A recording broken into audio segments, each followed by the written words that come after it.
There are no tunnel networks underground. Don't be ridiculous. So you're ignoring the accounts from the men who found them. Well, what are you talking about? 1993, Peter Parkinson's guy worked for the subway stations in Manhattan, and that's how he found it. Found what, damn it? One night, as he's servicing the tracks, miles deep inside a tunnel, he noticed something on the wall. Deviation in the brick material used on one specific section said it almost outlined like a Outlined what? a door, like an opening, like a gateway. Once he saw it, he could never unsee it. Drove him crazy every time he'd passed it. So one night he snaps, goes with two coworkers and a bunch of demolition equipment, and they spend hours knocking it down. Eventually they broke through. Lo and behold, a tunnel leading to God knows where. One of Pete's friends looks at him at this point and goes, "Listen, Pete, we did it. It's probably just a tunnel they closed off years ago. Probably just leads to the Upper West Side Station or something. Like, let's get out of here." And Pete just looks at him with a blank face and goes, "Buddy, we're on the north bank of the subway system. This tunnel's headed due north.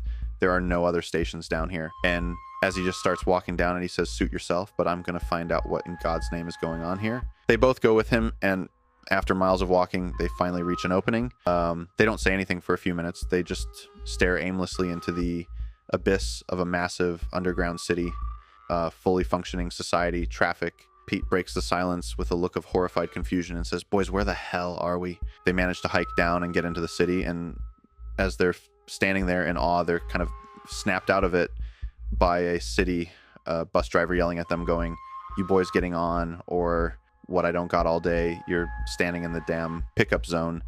They just kind of look at each other and at a loss of direction. They get on the bus, and the strange part is they said it was just like Manhattan. Like, the people walking around didn't have some kind of dystopian blank stare. They were like regular city people just living their lives. But as they're sitting on the bus, this almost creepy, wide-eyed old man is kind of staring them down and eventually says to them, "Out-of-towners." They just freeze up, and the tone in the air just kind of shifts before they can respond. The guy goes, "Don't worry, I won't tell." Says, "It's not down here you need to worry about. It's up there." Peter just says back to him, "Sir, what do you know about this place? Where the hell are we?" Guy just starts eerily laughing uncontrollably. And half an hour later, they're all sitting at a diner uptown. The man says that this place has been around since the 1950s, that when the world had began to succumb to the inevitable deception by secret societies, a subset of highly intellectual and powerful people saw it coming. The founding family of this city, the Vanderleys. Back in the 40s, they owned what is the present-day subway station infrastructure in Manhattan. As the decade went on, tensions between the Vanderleys and fellow elite families were rising.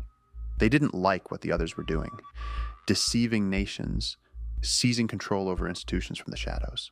And so, after too many deceptive events to forgive, the Vanderleys sat in their family's mansion and argued over what course of action to take against these other families. Jared Vanderley Jr. was hellbent.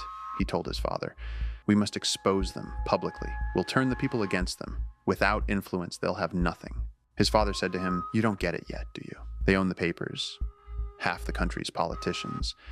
Those shiny televisions they've put in each household are the only thing loud enough for these people to believe." Junior says, "So what do you suggest we do, Father? Let the world crumble in the palm of their hand?" As Jared Sr. pulls out the blueprints for his vast underground city, he says, "My dear boy, it already has." A breath of fresh air washed over the entire family.